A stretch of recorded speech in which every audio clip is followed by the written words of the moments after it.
Presidenti Trump e ka paralajmëruar Iranin se do të përballet me sulme të një niveli dhe intensiteti shumë më të lartë nëse nuk pajtohen me një marrëveshje paqeje, për të cilën raportohet se të dyja palët janë afër. Mediat amerikane raportuan se Teherani dhe Washingtoni janë afër arritjes së një marrëveshje për një memorandum që do të jepte fund luftës në Gjurin Persik. Axios raportoi se marrëveshja do të përfshinte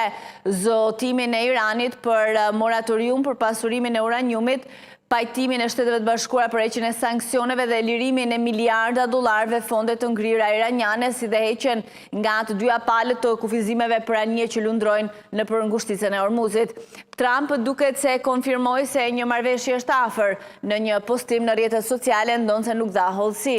Duke supozuar se Irani pranoi të jap atë për të cilën është rënë dakord, gjë që ndoshta është një supozim i madh, operacioni tashmë legjendar Epic Fury do të marrë fund, ndërsa blokada shumë efektive do të mundsojë që ngushtica e Hormuzit të jetë e hapur për të gjithë, përfshirë Iranin, shkroi ai. Nëse nuk pajtohen, bombardimet nisin dhe fatkeqësisht do të jenë të një niveli dhe intensiteti shumë më të lartë se më parë. Komentet e Trump erdhën disa orë pasi ai njoftoi se operacioni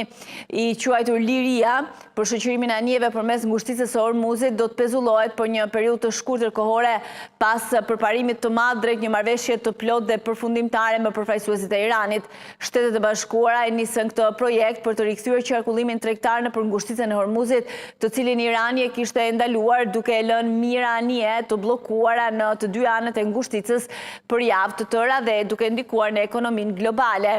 Irani bllokoi kalimin nëpër këtë rrugë jetike e detare, duke kërcënuar se do të shënjestronte çdo anije që do të përpiqej të kalonte nëpër ngushticë pa pëlqimin e tij si përgjigje ndaj fushatës ushtarake amerikane dhe izraelite kundër tij, e cila nisi me 28 shkurt. Frika është rritur se ndërprerja armiqësive shpallur gati një muaj më parë është zhbër, pasi Emiratet e Bashkuara Arabe, aleati kyç i Shteteve të Bashkuara në rajonin e Gjirit, raportoi për val raketash iraniane, ndërsa sulme me dron u raportuan kundër të paktën një anije në Gjurin Persik. Një nga pengesat më të mëdha për arritjen e paqes thuhet se është fati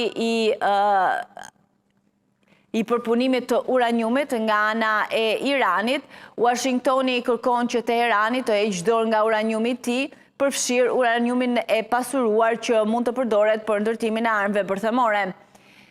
Ndërkohë që Pekini me 6 maj ka përsëritur poashtu thirrjen për një armëpushim gjithëpërfshirës në konflikt dhe për rikthimin e kalimit normal nëpër ngushticën e Hormuzit, ndërsa ministri i jashtëm iranian Abbas Araghchi nisi vizitën e tij të parë në Kinë që nga shpërthimi i konfliktit. Ministri i jashtëm kinez tha pas takimit me Araghchi në kryeqytetin kinez se Kina do të punojë më shumë për t'i dhënë fund luftimeve dhe për të luajtur një rol më të madh në rikthimin e paqes dhe qetësisë në lindjen e mesme. Kina beson se ndërprerja e plotë armiqësive është e domosdoshme. Rinisja e konfliktit është e papranueshme dhe vazhdimi i negociatave është veçanërisht i rëndësishëm, tha ministri i jashtëm kinez, sipas një deklarate të ministrisë së tij pas bisedimeve të cilat u zhvilluan javë para se Trump të takohet me homologun e tij kinez Xi Jinping.